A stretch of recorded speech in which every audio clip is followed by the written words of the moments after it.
The breaking point was really to acknowledge that there were 3 topics that needed to be addressed and that postponing this would only prolong pains and risks, mostly related to document management and access rights, and also the upgrade of our platform moving from classic SharePoint to modern SharePoint, and also to understand what tools do we have available and how do we use them for our better collaboration.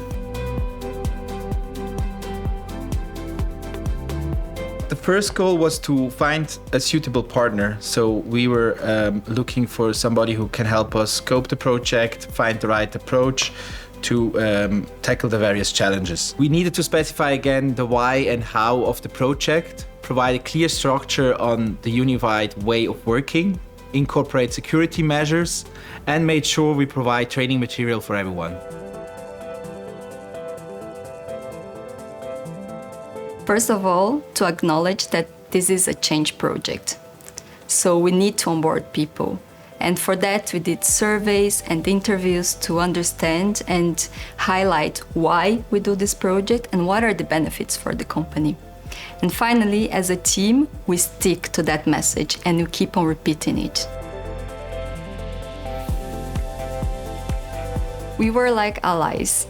MondayCoffee was like an extension of our team, and we built trust with each other. And this allowed us to really be honest in every situation, from technology limitations to budget limitations.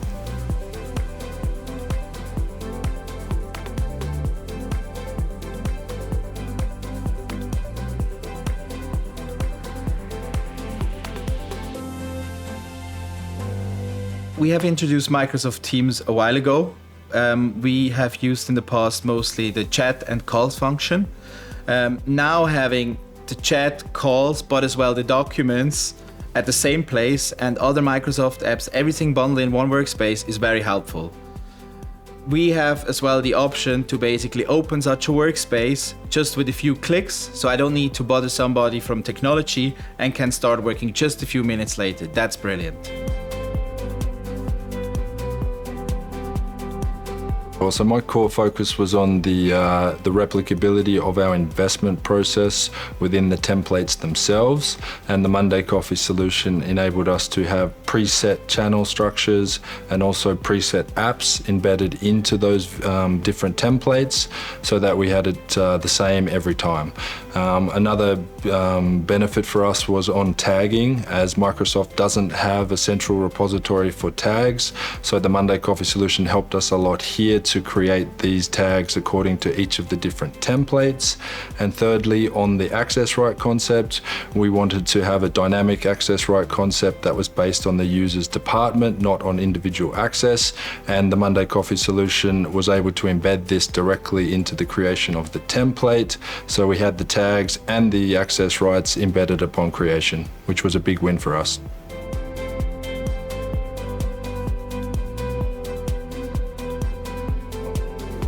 Select well and then trust the team you put to work on this. And then change needs time, and therefore you need a lot of patience and understanding with the users. Make space for questions, for frustrations, for inputs, and be honest when you don't have answers, but be firm when you do have them. Obviously, there's still quite some work to be done. We need to reinforce the added value and set the stage to make use full potential. Prepare the company for automation and AI. Whether we like it or not, tech is constantly evolving and people need to stay open for change. This requires a certain level of confidence to use the relevant tools. So we need to continue to equip our colleagues with the know-how to gain that confidence. For instance, we have just launched a power user community that will enable us to collect needs from the various teams, but also having champions within each team to roll out new features. Technically, the next thing is to open our environment and start collaborating with externals on projects. This will help us to ensure conversations and documents are bundled from the very beginning.